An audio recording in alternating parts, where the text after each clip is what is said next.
And welcome to another exciting episode of The Energy That Surrounds Us. I'm your host, Michael, joined as always, when she's not on vacation, Carla, my co host extraordinaire.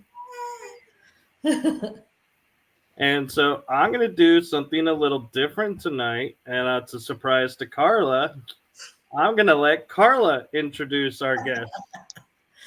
So tonight we have Tracy Mays from the Wandering Soul Paranormal. She's going to be with us tonight and talk to us about all her adventures and how she got where she's at today. Go ahead, Hello, Tracy. guys. Hello. Hello. You know, Carla, I love how you had to read your notes when the team name is underneath her photo. Yeah, in like 4 font. But thanks. Hi, Catherine. Hey, So, Kat. Tracy, tell us some about you. How did you get into this?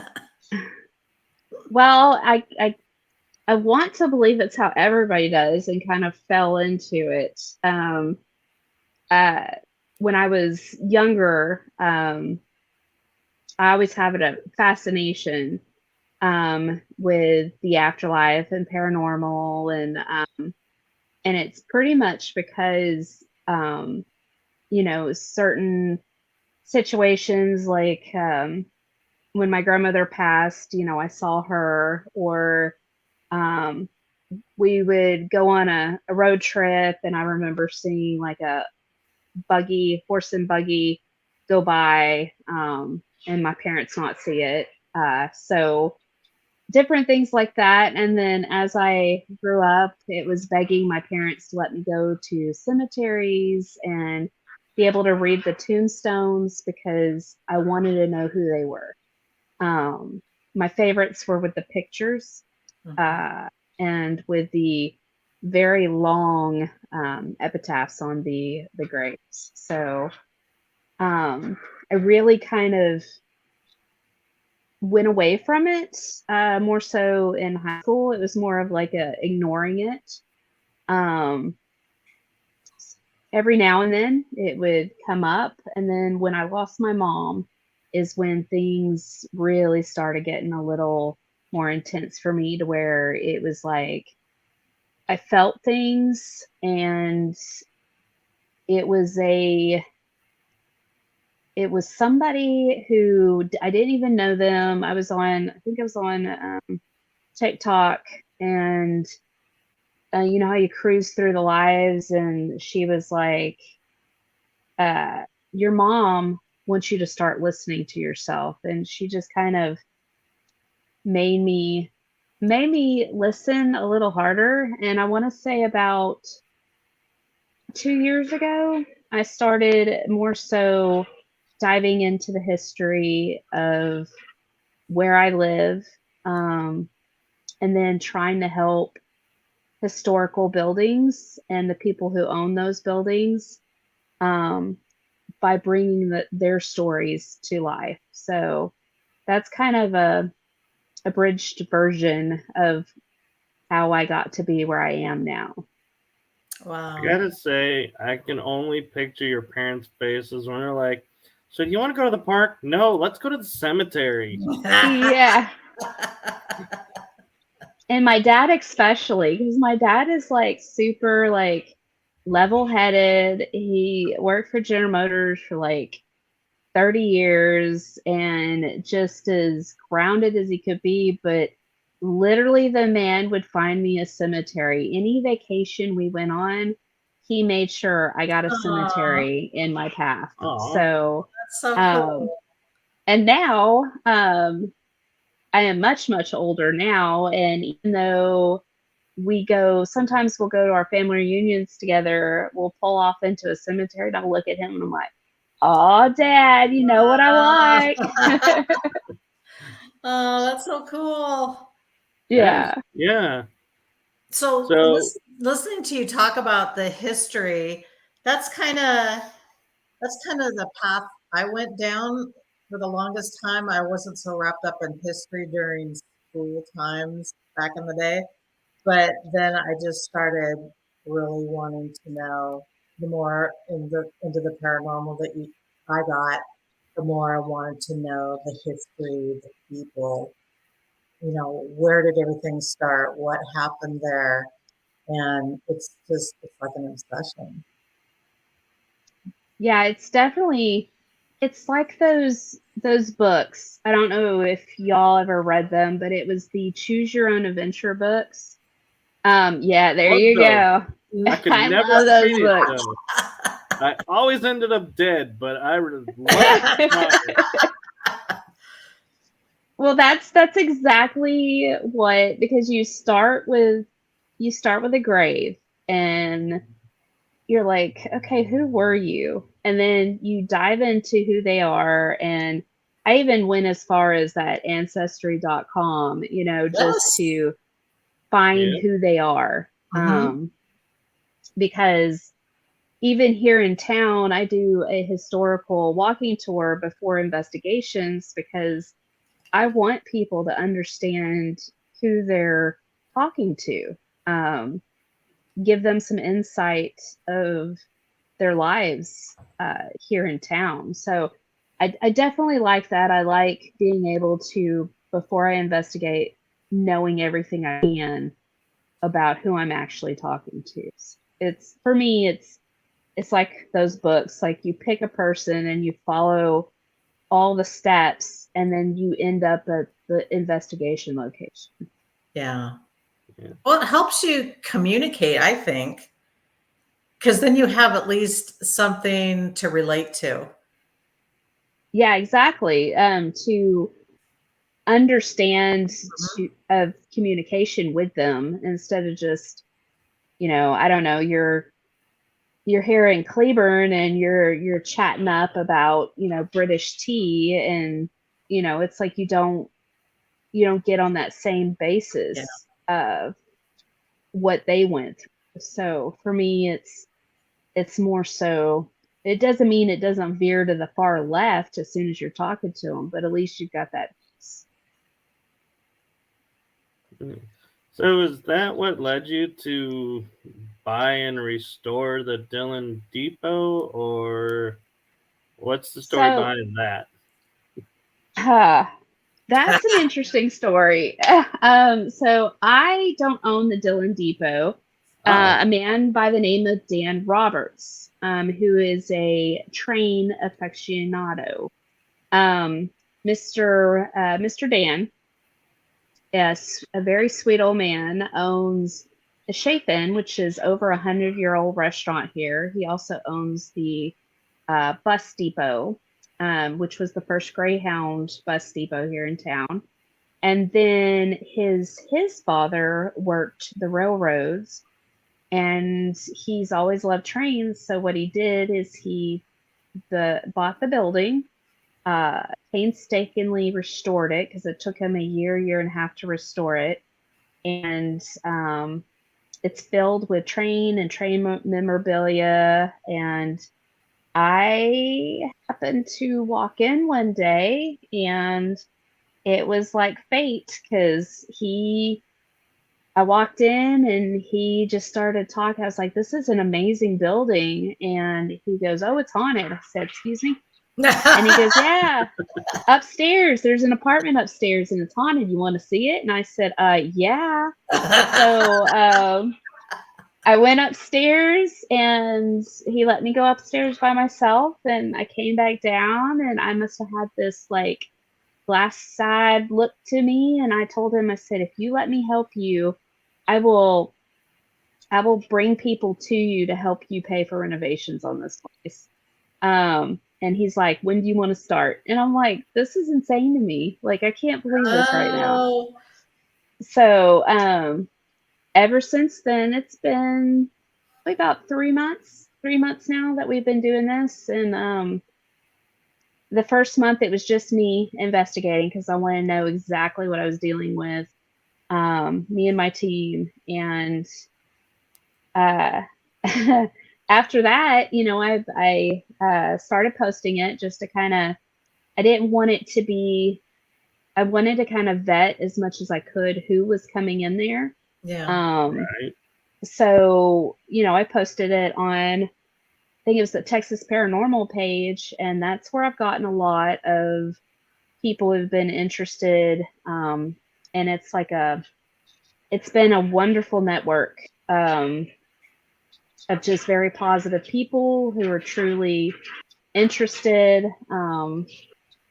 And it's gone very well. All the groups that I've gotten to come through have been the most amazing people, just full of knowledge, who have had like 15, 20 years of investigating experience.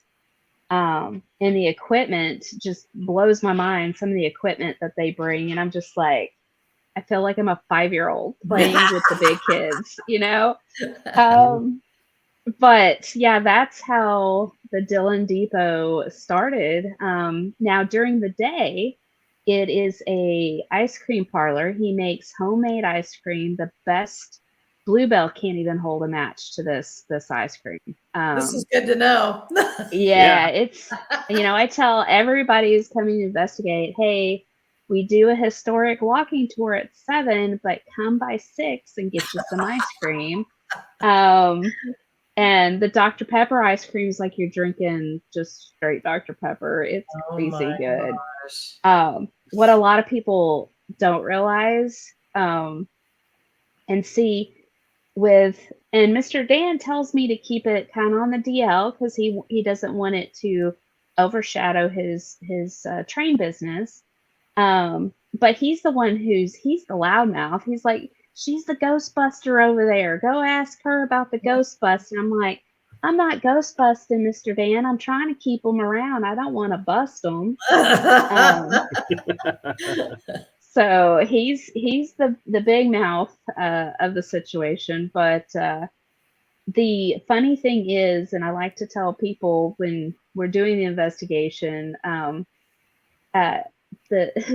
so the funeral home is in 2 parts. In the 1940s, it was just a house, basically. The family lived upstairs, and downstairs is where they viewed the bodies, and the embalming room was at.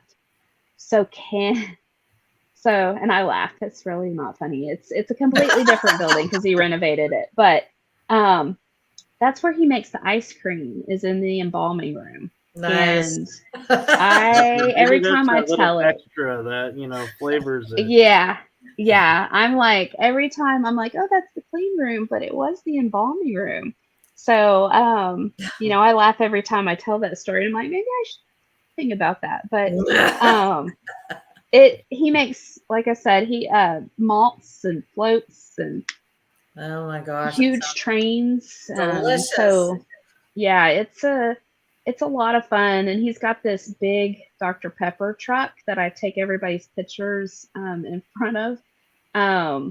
And he painstakingly renovated that truck to bring it to where it is today. So he's a aficionado of history, and he's lived in this area his whole life.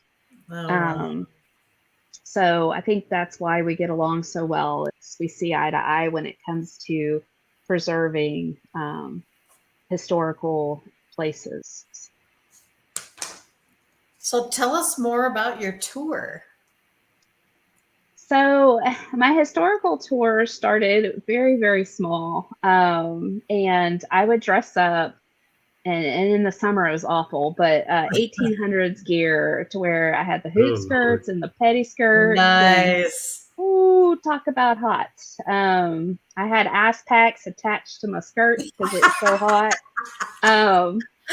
But we walk around downtown Cleburne, and it's, I should say, historic downtown Cleburne. And these stories that I have gotten, some of them were told to me, and then I went to the local library and read, literally for the past year.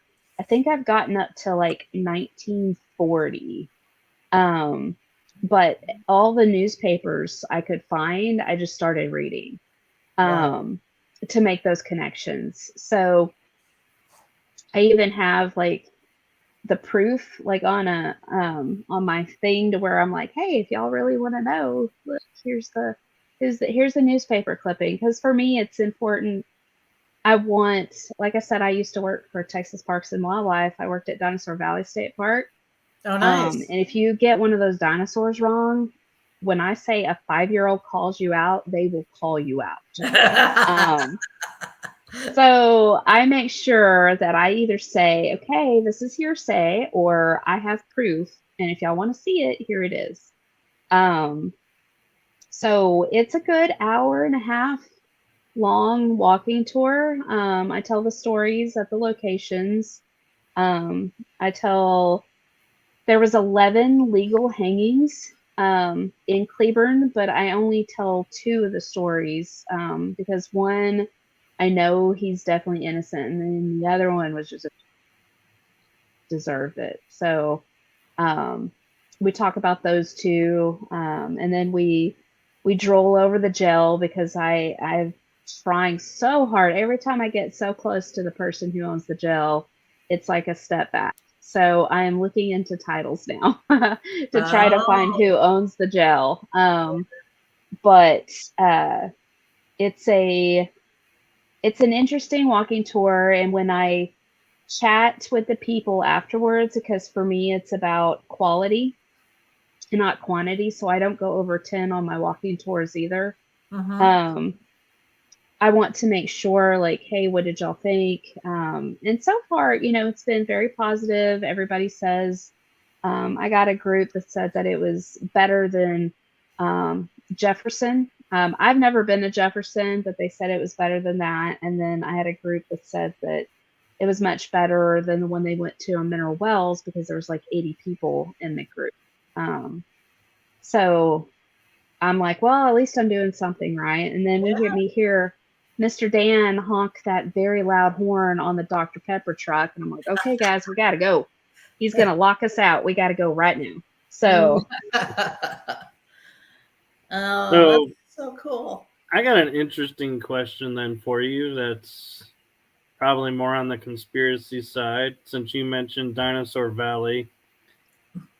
The human print. I know where you're going. Oh, God. That is the first ever call into the regional director's office I ever had to be a part of. Is that stupid human footprints. So there's a is it Scientologist? No, that's not right. No, a creation museum. It's called the Creation Museum. And they would bring tours. And it was almost like, for me, it was the vein of my existence because I knew who they were when they came. And it was almost like, because we had to walk a fine line because we are wards of the state, basically. So it was one of those things that you just had to smile and shake your head. Yeah, that would be it. That would be it. The footprint in question, I've seen that sucker up close. And to be honest with you, it looks like an Acrocanthosaurus print. And it looks like maybe they just pushed off and moved because it's huge. It's not human sized. And I'm not a scientist. And the way it was explained to me is that these creatures were tons. They weighed tons. And that's the reason why we're able to see these footprints, because of how it was left in the sediment. And it came through because the Paluxy is a very young river. It's one of the youngest. And that's how it was explained to me. And that's why it looks the way it does. Because an Acrocanthosaurus, which is a 3-toed, I can't believe I'm remembering all this. It's been like 7 years. It's as if you were on another tour. Come along with me to Dinosaur Valley. So the Acrocanthosaurus is a three-toed. It's one of those that stands up on its two legs, and it kind of looks like a raptor almost. And cleaning those suckers out is really hard because they've got like the claws, and when it digs into and it leaves like this pocket. Mhm. And when you clean the dinosaur tracks, you have to get in there real good and wash it out. And people are like, "Oh, the dinosaur tracks are just visible." No, they're not.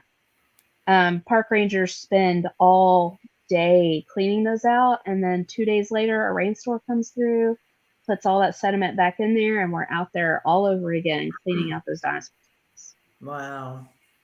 So that's why I know about that footprint, because I've cleaned, but everybody who came through, it was always that footprint. Like, this has to be a human footprint. And I had to like look at that sucker, and it got mapped out, and I saw the mapping. And it, to me, it looks awfully close to the Acrocanthosaurus Wow. dinosaur. So, I like how but she the thinks we know Creation what Museum dinosaur doesn't. that is. The what? I said I like how you like throw out the Latin name of it, and I'm like, yeah, sure. Yeah, so when you're sitting in front of the regional director of Texas State Parks in trouble because you went along with its human footprints, because I'm kind of sarcastic, and apparently we're not supposed to be sarcastic. So I spent a lot of time. So Sauroposeidon is the big dinosaur footprint that's there, and the Acrocanthosaurus is the three-toed. And it's embedded in my brain because I was in such hot water. And not to engage with the Creation Museum employees, disengaged. So I'm actually kind of surprised the creation churches out there, because that would go against everything they said. yeah, they have, so if you're want to look, that their museum's actually kind of neat. Like, I had to keep it, I guess it's on the record now. I don't work for them anymore, but I went in because I was intrigued. I wanted to know. They've got a really cool setup in that museum. It's like when you come Park Road, I want to say it's 51. When you come in going towards Dinosaur Valley State Park, it's on your right hand side, and they've spent a lot of money, but they've got some quality. Some of them are just way out there, but they've got some quality setups in there that are actually quite interesting. So if you're ever intrigued, definitely go out there to the Creation Museum. That's amazing. Okay. Actually, what's Yeah. intriguing me right now is what's behind you on the wall. So Like, it looks sciencey, but it looks Mayan, but it looks... Yes, this is my curtain that my husband absolutely hates. So this was the medium, because he's in the Vikings and I like Art Deco type stuff, and this was the medium that we got. Nice. Was my curtain. They kind of look Viking-esque. So Yeah, they do. that was the compromise after almost 20 years of being together. This is how we worked. So Nice. So what drew you to Cleburne? Or were you always in Cleburne? well, I grew up in Mansfield. We grew up in both me and my husband grew up in Mansfield, and my husband was a cop, so we moved to Bosque County and lived there. He was a sheriff's deputy for a little bit. And I was coming to Cleburne. I made really good friends with the people in Cleburne. I was a 911 dispatcher at Johnson County for about a year when I went to school. And then I went to work for state parks, went away for about almost 6 years working for them. I was superintendent at Whitney State Park while I was operations training at Dino, and also about to become assistant superintendent at Abilene State Park. So I had 3 state parks, Oh my God. but yeah, it was a lot. And Whitney State Park was underwater, which they're always underwater. But so we came back here. Well, after I lost my mom, I was lost. So I needed grounding, and we moved back to Mansfield, and it was crazy expensive to live in Mansfield. And we found a house in Cleburne, and I just started reconnecting with my friends, reconnecting with the community, and learning more about the community and everything. And that's kind of why we ended up in Cleburne, because it was cheaper to live in Mansfield. And I felt more grounded here than I did anywhere else. Nice. Nice. So I noticed that you mentioned in your bio a little bit about selecting smaller, more unknown locations to do your investigations. Can you tell us a little bit more about that? Yes. So I love ghost adventures and ghost hunters and all of that. And the thing with them is they pumped into these places basically the want, and all the new paranormal teams and everything else, that's where they want to go. If Zach Baggins was there, I want to be there. If the ghost hunters team was there, I want to be there. So my thought process was, I want to go where these big teams have not been. I believe Bollinger, and like I just said, I was in Abilene, and before that got real big, they were having a hard time bringing people out there. It was unknown.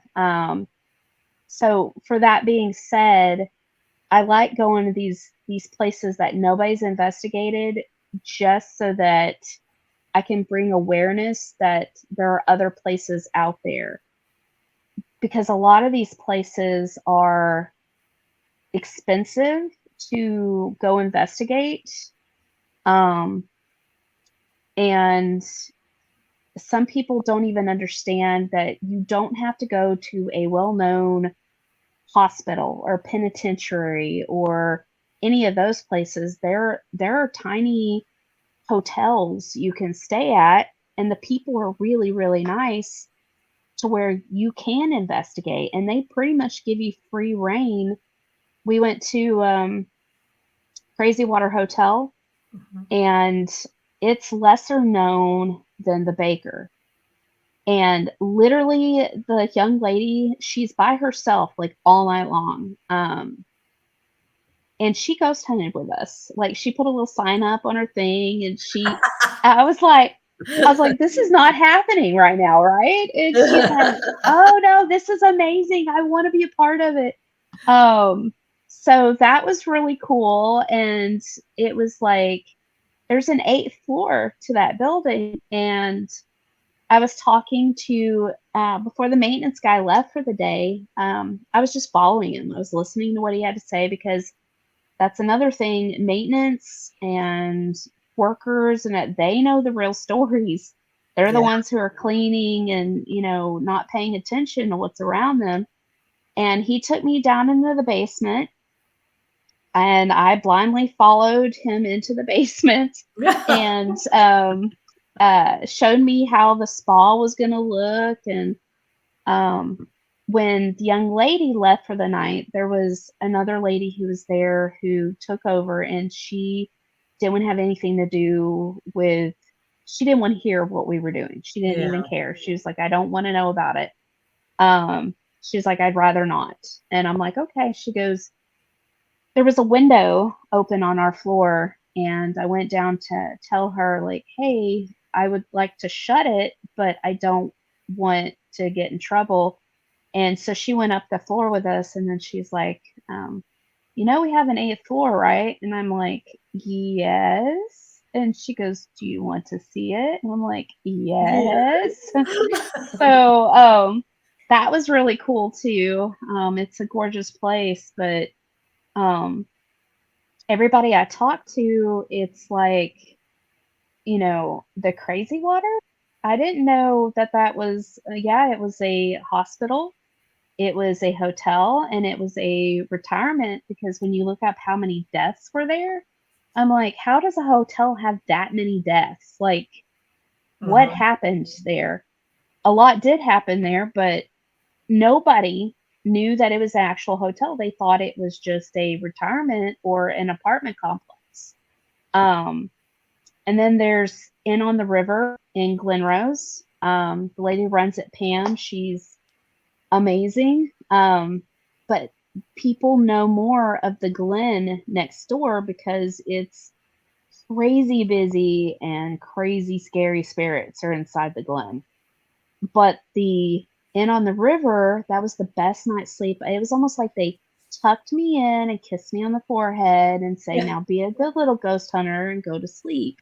I was so refreshed the next morning. Like, I'm like, what was that? Like, I passed out. It was the best thing ever. And it was a sanitarium, but he used holistic approach. Like, he grew bananas, he had a zoo, everybody was happy, nobody was on drugs, and you get really happy spirits, like, and it's just, but nobody really knows about that. So I wanted to shine a light that there's good spirits that have a story to tell too. So it's the reason why I go and I find off the wall cemeteries, or I go and find, because I want people to understand they don't have to go to these mainstream places, that there are business owners who own these small town businesses that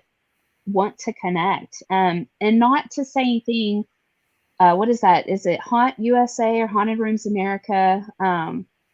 I've spoke with those guys and everything, and they're really nice people, but it's like a business, it's a big business, and it's got a weird corporation vibe to it. And I don't think that that's necessary. I mean, some of it is, if you can do that and they'll plan everything out for you, especially when you're first starting out. But I like to put my TikToks out there, and YouTube and I are having a fight. I can't get my YouTube to work. It's being ridiculous, but I like putting it out there for information as a roadmap, so that people can go back to these businesses, spend money, and get to know the people who have put their heart and soul and their life savings into these businesses. So for me, it's a big thing, because when we were at actually all the hotel, the Inn on the River and the Mineral Wells one,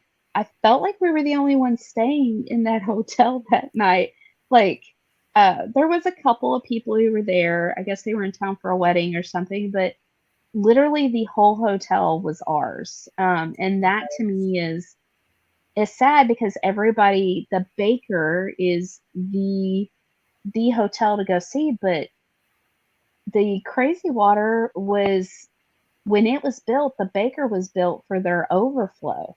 So now it's flip-flopped, but it's kind of important for me for people to understand that there are tiny little and places you don't have to break into. Honestly, all you have to do is call these people up and say, I'm interested in this. I want to help you in your preservation, and what can I do to help you? Especially big name people, because I'm just a tiny pebble. There's not a lot I can do, but I've had people reach out to me and say, well, how did you hear about this place? What is the background on this place? And all I have to do is give them the name of the person who owns it, because they've done really all the research. And the Flexi on the Inn, each one of those rooms, they have journal entries, like from the early 90s. Oh, wow.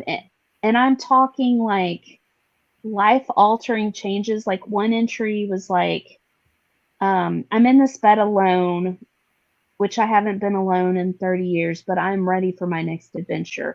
I mean, I'm talking like deep Sally Wow. Jesse Raphael stuff. Like this is important. So, and she lets you read all the journals. I'm over here crying and boohooing, Oh and my gosh. I'm like, this is insane. That's amazing. Oh my gosh. But there's places out there that people just need to, these dying towns, these dying, especially Texas. There are so many dying. Yeah. Yeah. So Yeah, it So was go ahead. interesting for me because I was meeting with Amy in the chat group at Granbury at the Hood County Jail. I've been there now 3 times, and it's so much fun to investigate there, oh and yeah. it's got so much history. And she was like, Jesse James is buried near here, and I was like, wait, what? And she goes, yeah, Jesse James is buried in the Granbury Cemetery. I was like, no way. So I had to go check it out. And I'm like, okay. So I do a little mini investigation there. And so I'm driving through the cemetery. Off to my right, something says, look to your right. And there it says, Davy Crockett's grandson. And I'm like, whoa, wait a minute. The Crockett's are here too? So then I'm like, all right, let's do a little mini investigation here. And I was like, well, since I talked to the grandson, I got to go talk to the mom. So I drove to Acton Cemetery to talk to the mom Beautiful and cemetery. grandmother. Yeah. And so, yeah, it's like you're saying, it's so amazing how these people of even historical value are in our backyard, but we don't even think about it or realize it. Mm-mm. No, we don't. And they, like Jesse James, I did like a little thing with and I know a lot of people like Ghost Tube, a lot of people are back and forth over it. For me, it's too coincidental. But I went over and I was just being, because there's 2 Jesse James graves, and 2 Billy the Kid graves. Well, I Right. think there's more Billy Kid graves, but I was like, Jesse the James, what you doing? And it said Jesus Christ, like that, and I was like, okay, all right, this is how we're starting this, huh? So it was an interesting video to say the least, and he basically didn't want me touching the stuff on his grave, and I'm like, okay, so if you're not the real Jesse James, you're definitely very much think you're the real Jesse James. So I'm gonna leave you alone. And then like the Crockett's, that was interesting because it was a weird like healing of almost like heroism, I guess. It's a very, not pompous, it's not a good word for it, but important vibe that I like. If I was standing Religion. in front of Yeah. yes, very regal. And because I went the day before we had the investigation at the jail and got all that, and we went to oh no, did I lose it? No, No, you're you're still still here. here. Now you did. Oh, there we go. Can you hear me Yep. okay? Yep. Yep. These died, so we'll just have to. They had full battery before I started, folks. I don't know what to say. Actually, I think I know because there's been a few times that it sounds like paper rustling or conversations happening underneath our conversations. Man. Oh well. But it was like storm of the century that happened that night, and it was like I watched a barricade walk down the road in front of the jail, and I looked at Amy and I'm like, this is intense. But yeah, that whole, and the jail, they don't get a lot of traction either. And money wise, $75 to rent it, that's a really good deal to be able to sit there and connect and look at the artwork on the walls and everything else. So that's Granbury is a neat little town for sure. Yeah. And I actually even found out that it's like when you come in, for me, because I come in from the south, I turn right onto Crockett to go to the jail. Well, right there on the left where you turn right is the Opera House that is also supposed to be haunted. Yeah. And I looked at myself and I was like, I have been here 3 times, and this is the first time I've ever noticed the Opera House is right here. It's an amazing building. Yeah, inside. that whole place is I mean, I literally wept when I saw the hotel go up in flames. And I'm like, man, that is a blow to history. Right there is to lose that hotel. But it's an interesting, even on the outskirts of Granbury, there's tiny little suburbs, so to speak, with the cemeteries that is part of their history. And I believe it's Karen. I'm pretty sure it's Karen, but Karen, who runs the jail, that woman is full of knowledge. She has seen every document that they could ever get their hands on. She said she's been working there since '86, I believe. Oh my God. Yeah.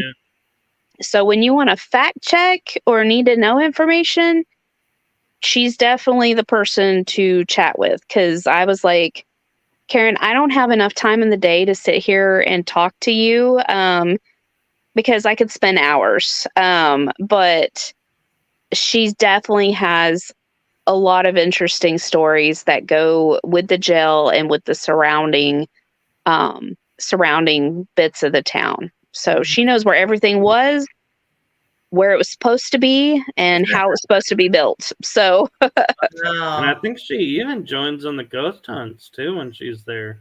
yeah, that particular night, she was like, I'll stay in the office. And I'm like, okay, that's fine. But when the storm hit, her and Bob, I believe, and Bob's an very interesting man too, because I don't put a lot of faith into people right off the bat who say they can see and hear. It takes a bit, but when he can literally point blank explain to me things that I knew and I know I haven't divulged, it's like, okay, this guy's legit. And when my 15-year-old can say he's legit, I have no qualms. Like, I'm like, you can stick around us all night. I don't even care. Like, but him and Karen were outside when the storm hit, and she took us over to the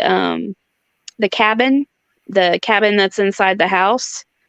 So she let us check that out that night, and that was very, very nice of her to do. So it was definitely a very full night, and she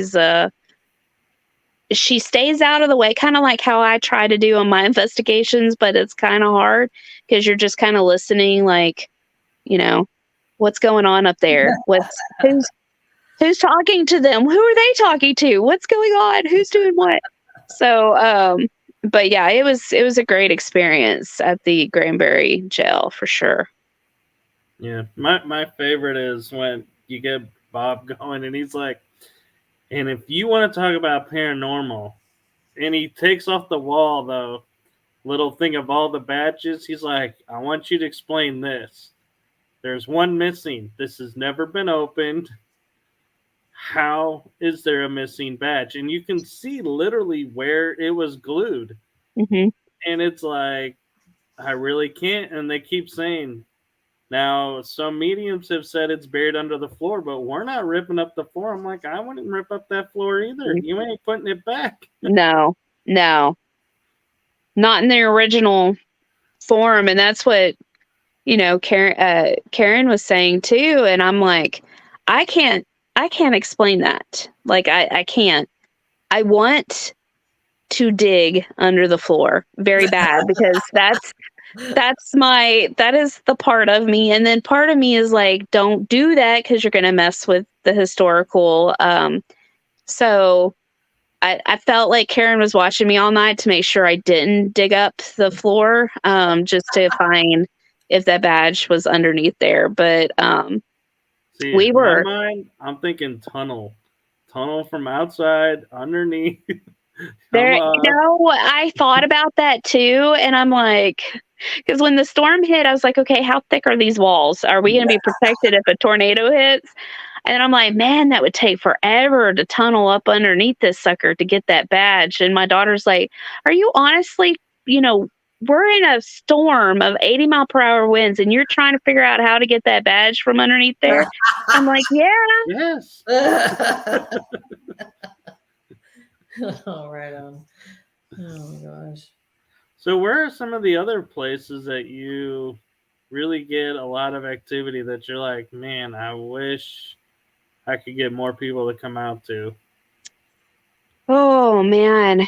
Well, so there's, of course, you've got your normal, like, and it's so funny because it's America's most haunted hotel. You've got your Eureka Springs, the Crescent, which if I could work there, I would wash dishes. I don't even care because like the Crescent, something calls to me at the Crescent. Every time I go, I feel like I have to stay there. And the Galvez.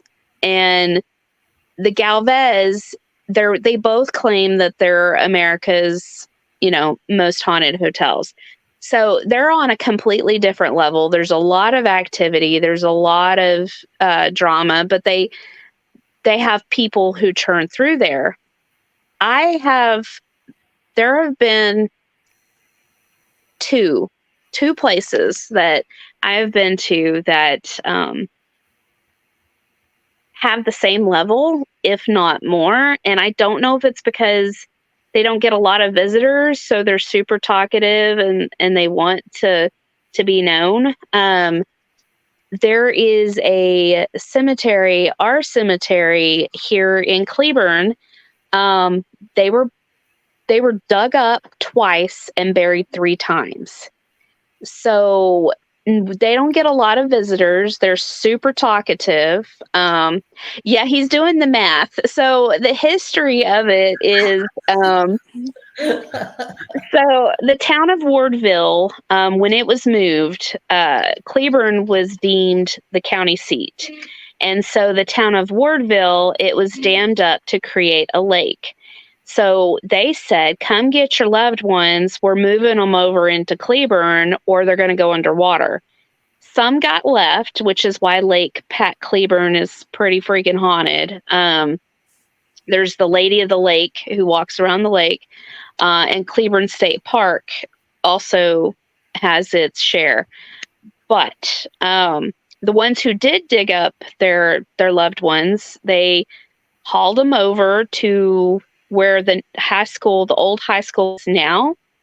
They buried them there. Well, then they found out that Native Americans were buried there. Well, we can't have that. I can't have my auntie being buried next to this guy. Like these are bad people. I don't want them next to these people. We're going to dig them back up. So they dug them all back up and they hauled them on the other side of town and buried them again. So they were dug up twice and buried 3 times. That's crazy. Yeah, I'll admit I was doing the math because I heard buried 3 times, dug twice, and I'm thinking, wait, didn't you have to be dug to be buried the first time? But I didn't hear the dug up part, and so I was like, oh, yeah, that explains it. Yeah. So, and then the 4-legged woman is buried there too. So, yes, the 4-legged woman, Myrtle was her name. And she is also buried in our cemetery, and not a lot of people know that Myrtle is buried there. So her husband put cement on top of her grave so people wouldn't try to dig her up.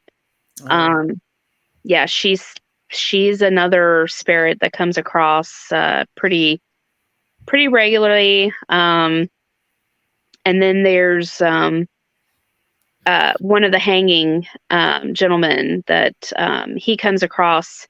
The one I believe is innocent, and his name is Jonathan. And he comes across a lot. He even follows me on my tours, and he's just very.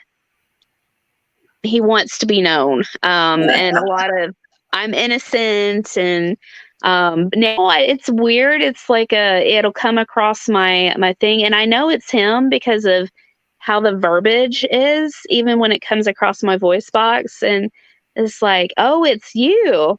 How do you do? And I'm like, how do you do, Jonathan? So he's a kind spirit. He's very, very nice. But then there's in the chambers, I've never really ran from a situation before, but our cemetery, it's 3 cemeteries in one. And in the chambers, there's something there that some nights, and not all nights, but some nights you can definitely feel a very menacing, what are you doing here type situation.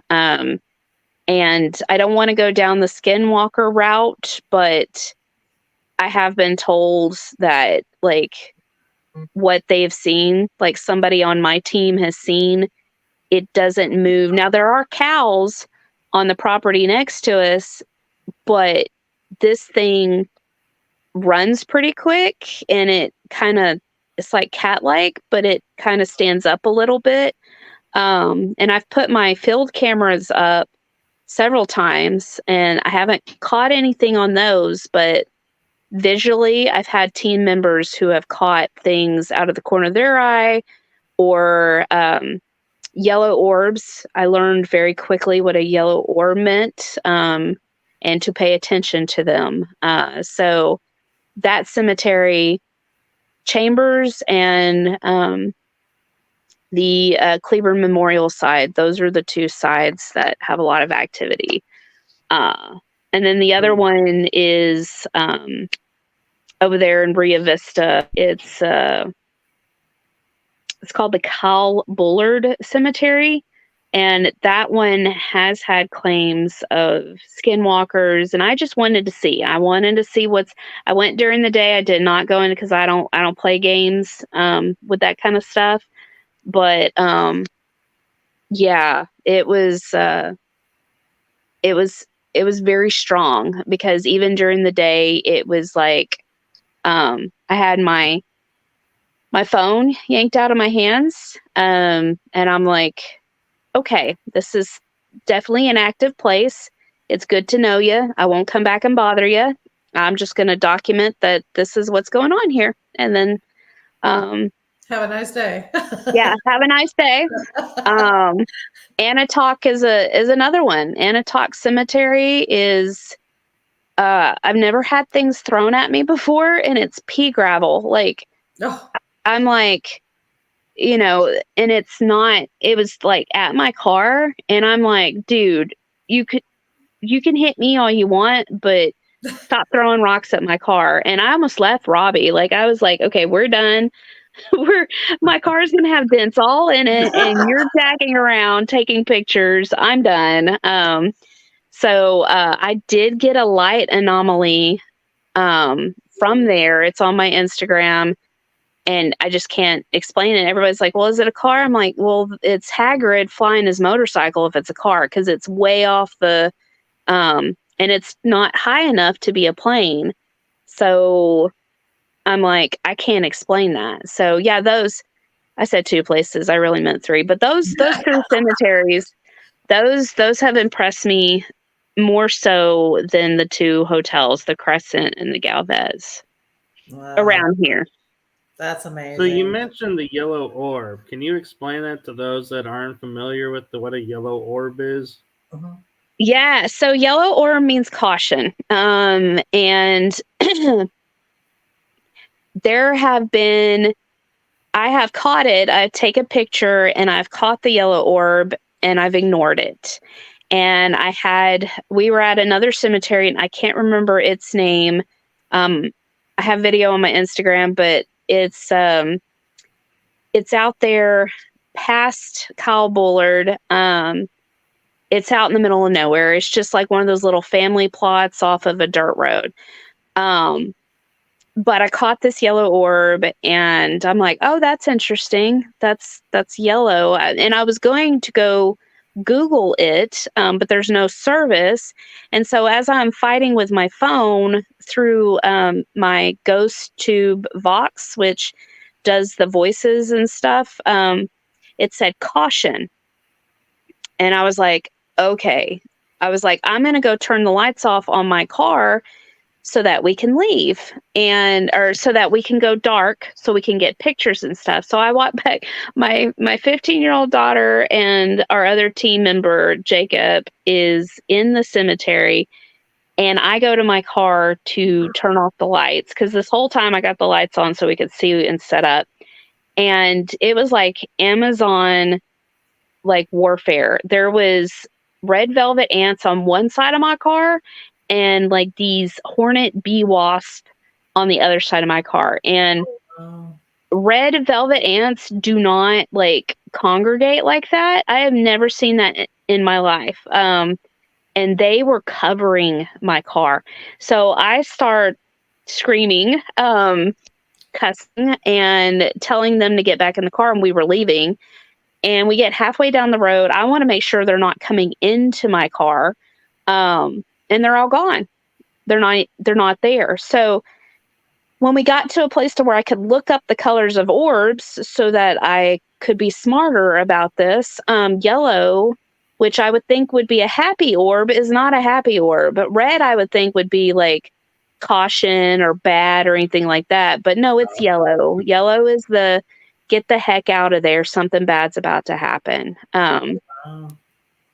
Yeah, and every time I've caught a yellow orb on my screen, something crazy happens. And it's never good. It's like nature's coming after me or something breaks or somebody gets hurt. So I pay, out of all of them, I know a couple of the colors and what they mean because I've seen them and I look them up, but that yellow one, like it's embedded in my head, like don't mess with it. If you take an instant picture and you look down at it and see that yellow orb, be very careful as you're progressing through because something might end up happening. It's a warning basically to you. Jeez, that's good to know. Good to know.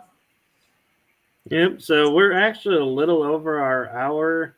Are you needing to go, or if No, I'm good for questions? Do we have questions still coming?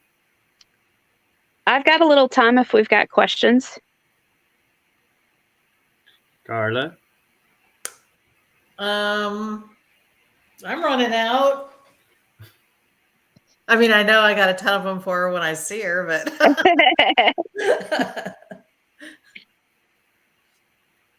you, Michael? Ooh, tattoo. What's the tattoo? Oh, so this is a weeping willow, and it's got my parents' initials in it. Oh. For my mom, when my mom passed, my dad paid for my tattoo so that I had a memory. And the weeping willow means a lot, strength and all that. But her favorite singer was Patsy Cline, and her favorite song has that weeping willow part in it. So that's why I settled on that. Very nice. Coincidentally is mine and my husband's initials as well. We didn't plan that, I promise. Sure you didn't. I need to marry somebody that's with a C. With a C. Oh my gosh. So what's your favorite equipment to use? My Paralight. My Paralight's my favorite thing to use because I can see from far away, and it's very it's not the one with all the levels. It just does the one. It was the cheaper one, the mini. But I like it more because it's like one color, and I can't deny, what color it was. Okay, that just went off. And it's easy. It's easy to use, and it's been easier for the spirits to use as well. My least favorite is the ghost boxes. Like I bought from Paratronics, I believe. Paid good money for this like high-end ghost box, thinking it was going to help me better because I didn't like the SB7 or the SB11. But from what I've been told, because I can sort of, like, I can hear footsteps or I can hear voices if I pay attention, it's that noise, and it messes with my head, and that's why I don't like them. So, yeah, anything that does that psh, psh, psh, psh sound, I can't use. But my favorite is definitely, well, no, okay. So future-wise equipment that I absolutely want that I've gotten to play with, but I can't afford right now is the Eddy. I want that sucker so bad because I can hook it up to the computer. I can get like printouts and, have all the documentation. That is like my holy grail. Like I want that piece of equipment so flipping bad. But it's a wish list item. Well, I actually have news for you, Tracy. Is I have a friend in Scotland that makes equipment, and he was on my other show, Paranormal Versus, and Yeah. we were discussing the SB7 and how the white noise, creates all these problems. So he's working on a spirit box where the white noise is very soft and like an undertone, so you can hear the EVPs and the voices that come over. Yeah. And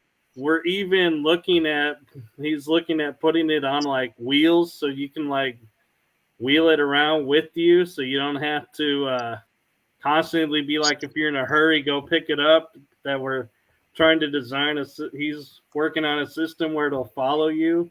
That's amazing. Like I can't even, like, that dude is smart because like that for us who are sensitive of hearing and stuff, that's pretty gnarly right there. Like I would be the first in line. I would bump my Eddy down just so I could have something that would follow me that would talk. So, I'm not sure if he's gonna do the SB7 remote controlled, but we were saying like, having like cameras and stuff on a remote control and EVP recorders where they can. And he even was saying he's looking at building like a remote control truck or car that'll have cameras and sensors on it and recording.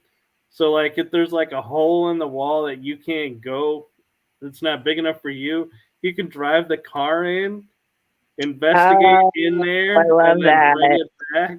And we're like, oh man, we were having so much fun talking about designing equipment on that episode.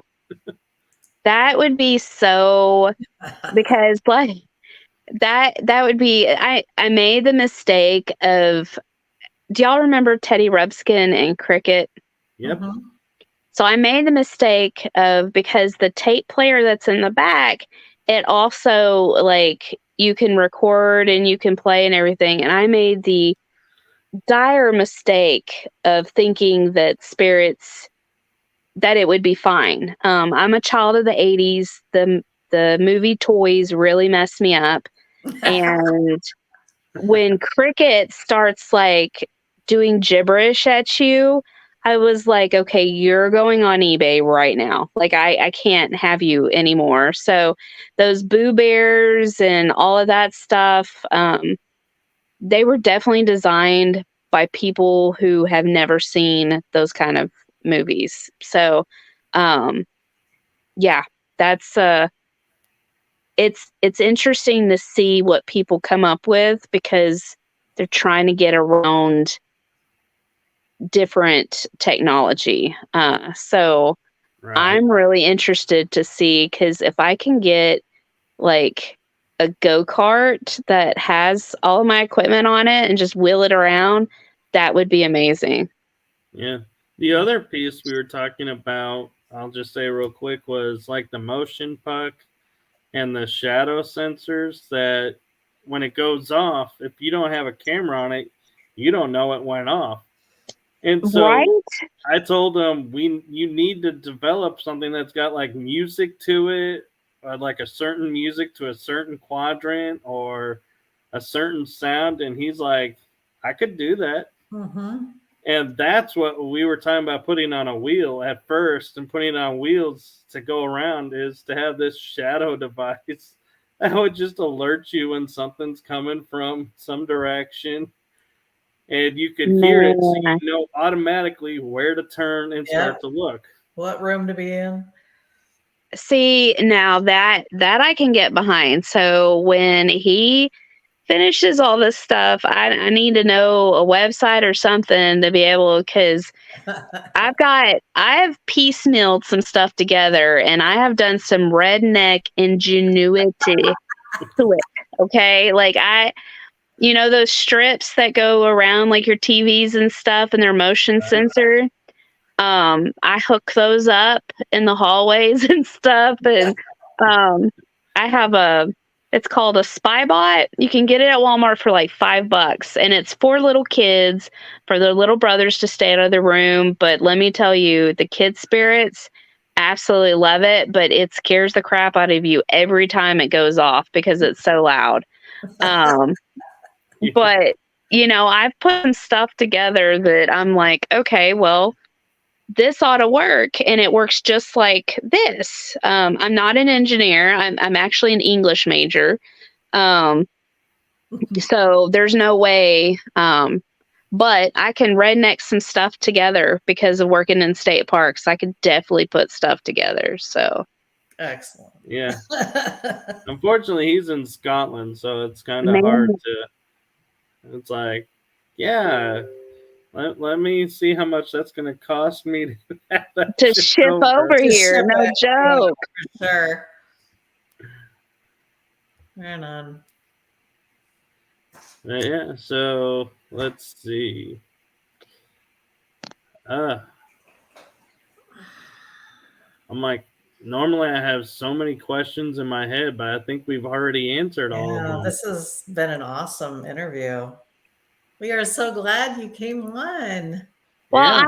I feel so privileged for y'all too, because when you reached out, I was like, do they got the right person? Did they, Yes, we got the right person. Oh, did your they name's know? Tracy Mays, right? Yeah, pretty the last time I checked. Yeah. That'd be No, really awkward if at the end of the interview it's like, oh wait, you're not who we were supposed to be interviewing? oops. I'm sure that'll happen at some point. Yeah. No, But it yeah, was no, great y'all have been having you amazing. on. Great having you on. Yeah, and Yeah. y'all have been amazing. Your intro is, I think, more professional than I've ever seen. It started going off, and I'm like, what have I signed up for? Like, this is going to be intense. I don't know how well I'm going to do on this. Glad you Actually, that liked was it. our short version. And so, a funny story about that is Carla developed it in PowerPoint, and I couldn't get it into this program so it would run like it runs. And so we thought, well, we'll shrink it down. And so we took one segment out, and it still was refusing to run through. And I'm like, what is going on? And the next morning, I wake up after Carl and I were working on it for like, what, 5-6 hours trying to figure Yeah. out what to do. I took it from 1080 to 720, and everything worked just fine. I was It's like, like, just shoot oh. me. Golly. It was just one of those where it was, as the slides were transitioning, the music needed to accompany. So it's like having to put like, oh, it's like 0.5 seconds for this slide because then the music transitions and then it's just like hours. Oh Yeah. gosh. Well, it was good. I mean, I'm sitting there watching it. I'm like, So the funny thing is, though, so yours was the shorter version. The longer version, the slide we took out was black-eyed children. oh, So there's a slide that goes by with black-eyed children, and sometimes people are like, "Yeah, I want to talk about that," and other people are like, "Yeah, I think I'm gonna change channels now." it's like, that's not, yeah, that's creepy. That's super creepy.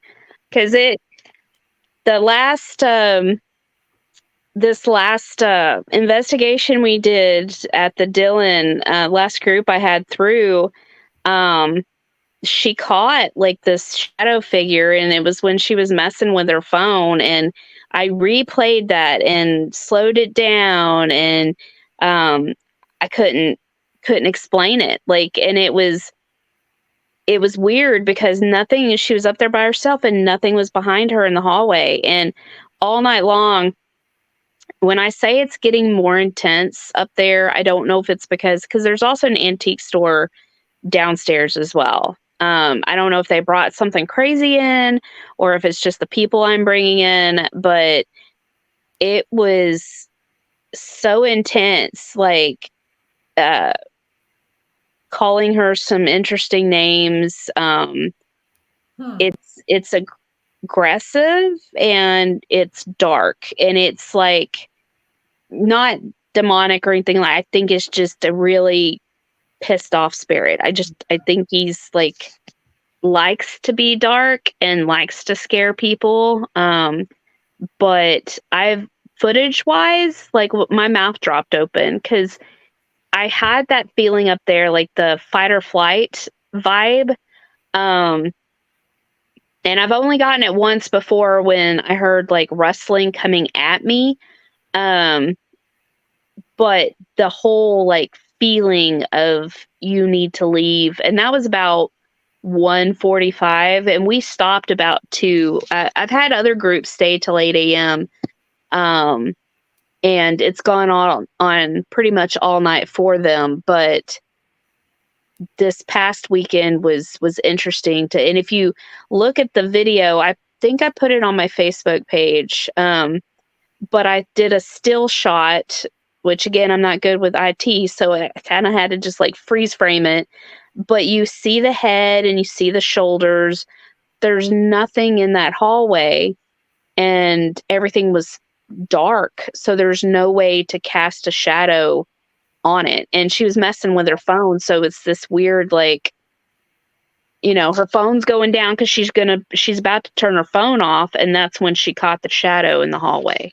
So it's ramped up. We've had somebody got scratched. I wasn't up there with them, but they did get, and they seemed legit people. Like, she seemed legit shaken. Like she was shaking, and you could see the 3 scratches, but it was 2 sets of 3, kind of like scratch. So she was pretty shaken about that. And then I had somebody get bit, but it looked like little kid bites. And then it was gone. So it looked like maybe a 7-8-year-old. And I'm pretty certain that was Ethan, because he can get naughty at times, but he's not a bad spirit. He's just naughty. But it's ramped up quite a bit, and I've had to have some conversations with the spirits. I'm like, come on, guys, we have got to have a come to Jesus meeting, because nobody's going to want to come up here and talk to y'all if you're going to be slapping them and biting them and pushing them down the stairs. Well, like nobody. Not like throwing out the welcome mat. Oh yeah, man. Like, y'all need to stop this. Like, I was like, no touching. Don't you touch them. Don't just keep your hands to yourself. And it's like, I don't know. Like, I just really, it's ramped up quite a bit. So I don't have anybody scheduled for this weekend. Is that question for me? Did y'all Yep. pop It that? is. Oh, That's okay. I'm like, hi, Pam. I have no idea what I'm doing. I'm in Cleburne. That's where I'm located. Cleburne, Cleburne, Texas. Texas. So, I don't. It's geared up quite a bit, but he brings in new antiques all the time, and he collects them. Like the body, I call it the body bay, but the body bay where they bring the bodies in, all his antiques are lined up over there, and each antique has a energy attached to it. So every time he gets a new one in, and he doesn't tell me, but what he does the next morning, he goes, "So, you got anybody new up there today?" And I'm like, "Did you bring something else into this building?" Because Oh making me no. tired. So, but it has gotten very busy, or busier. But then there's some nights too, it's very docile. They don't, you'll hear walking and they want to talk to you.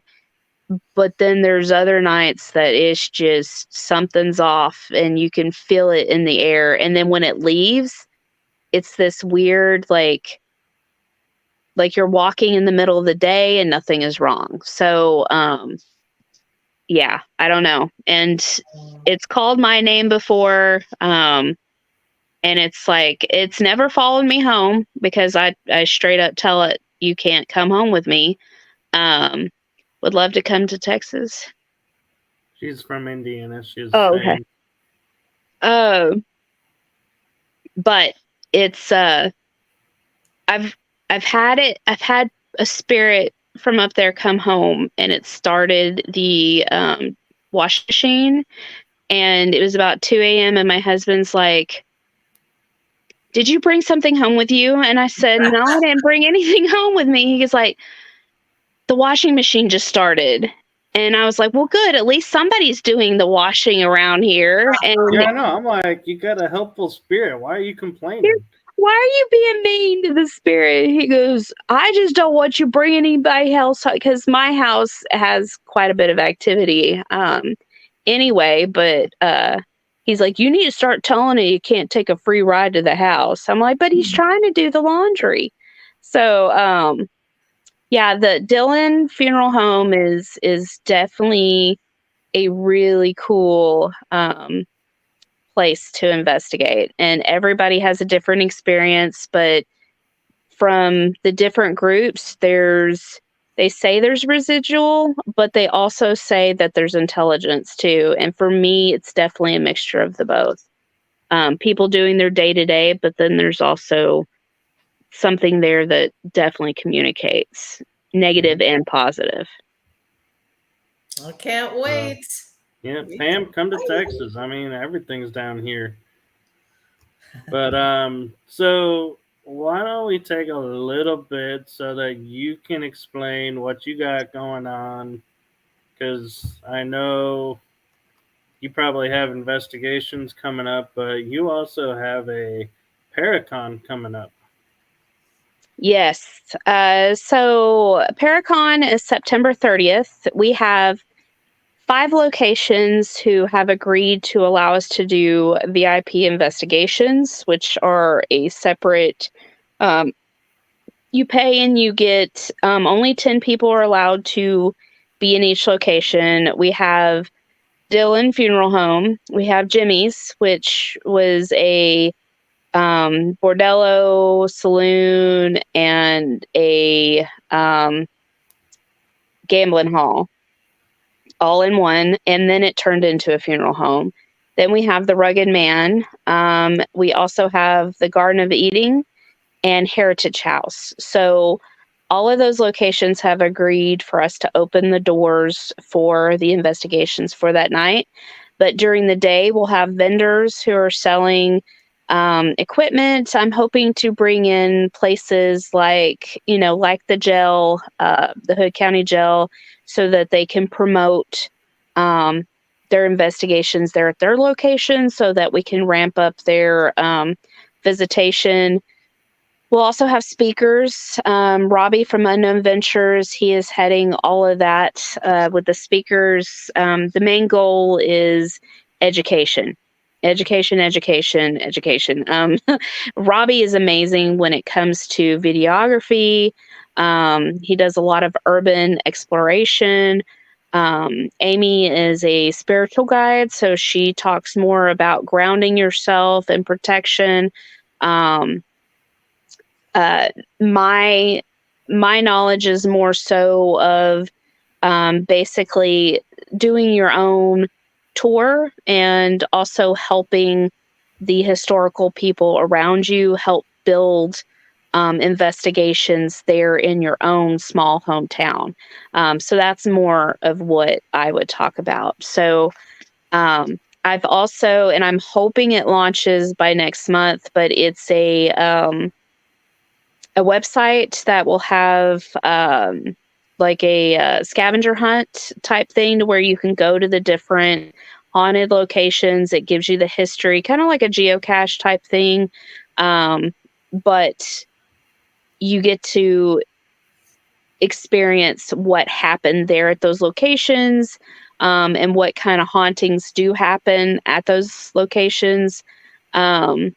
And it also, if you visit those locations, you get points to where it goes into like a bigger giveaway type thing. Like your name goes into it for a big giveaway.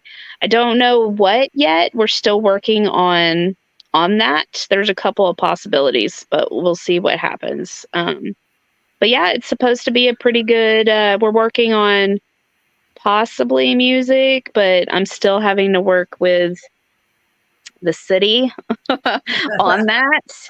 I don't think they want a Disturbed concert going on downtown. But I mean, I wouldn't mind a Disturbed concert downtown, but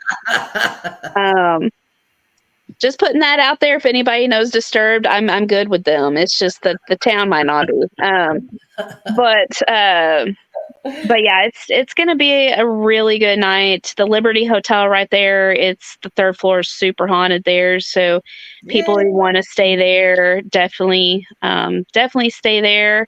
And so that's going to be, I'm really feeling positive vibes that it's just going to be a very positive, even if we don't have a lot of people, it's going to be a positive experience for everybody. So that's what I'm looking forward to. Yeah. Investigation wise, I run investigations out of the Dillon Funeral Home, which is now Dillon Depot. So they're all basically private investigations. Minimum was 2 people, max 10 people. And it's $60 a person for 9 p to 2 a. And if you do 9 p to 8 a.m., it's $100 a person. And we do historic walking tours beforehand, and that's all included. So it's a lot going on, a lot of movement, and but everything's very positive. It's going to be exciting. It is, and I'm just a little curious because we all know, like you said, 2 minimum. It's like people always will say yes, and then at the last minute something comes up. So if someone was to show up just by themselves, would they still be able to keep the date, or would you make them reschedule? No, I haven't made them reschedule yet. I had one lady who, her friend, I guess something came up and couldn't be there, so she was by herself. And I'm like, okay, either A, you can go up there by yourself, or B, I can go with you. So usually that's when me and my crew get to tag along, and I'm perfectly fine with that. Like, that gives me a chance to, even with the other groups that come in, like I tell them, if you want me to stay out of your way, I'll be downstairs.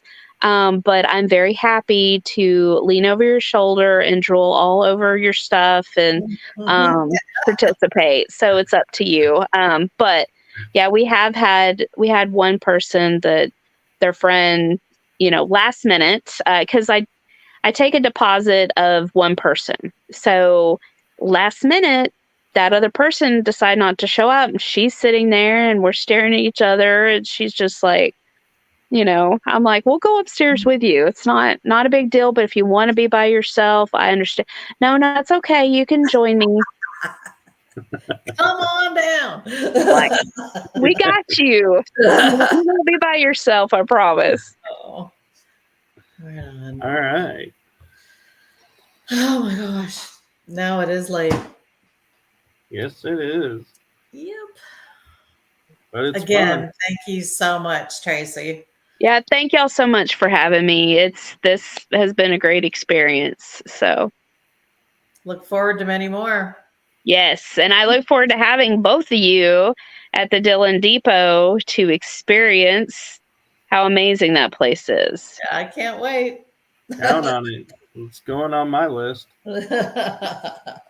Actually, it went on my list when I saw that video of it you put up. Which one? Their walkthrough where you were showing like. Oh yeah. I like to do I go upstairs. I tell Dan, I'm like, hey, I'm going upstairs. Well, why do you want to go upstairs? Well, I got to get video, Dan. He goes, I'll never understand you. And I'll be like, oh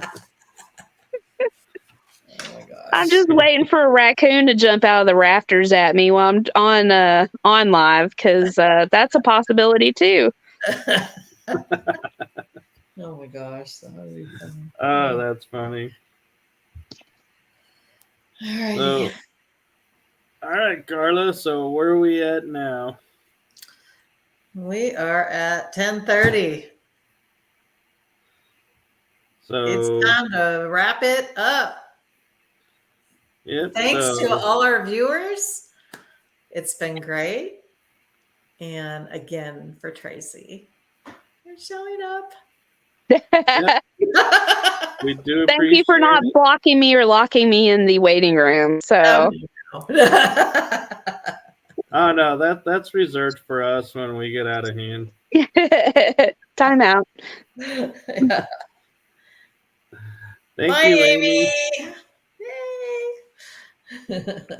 So join us next week as we have Allison Jorlin joining us. And as I mentioned last week, we will be, if I can find it, there it is, introducing and replaying our brand new outro that my cousin put together for us. So hope you all enjoy it, and we will see you next week. Bye, Tracy. You have just listened to The Energy That Surrounds Us with your hosts, Michael Koff and Carla Norris.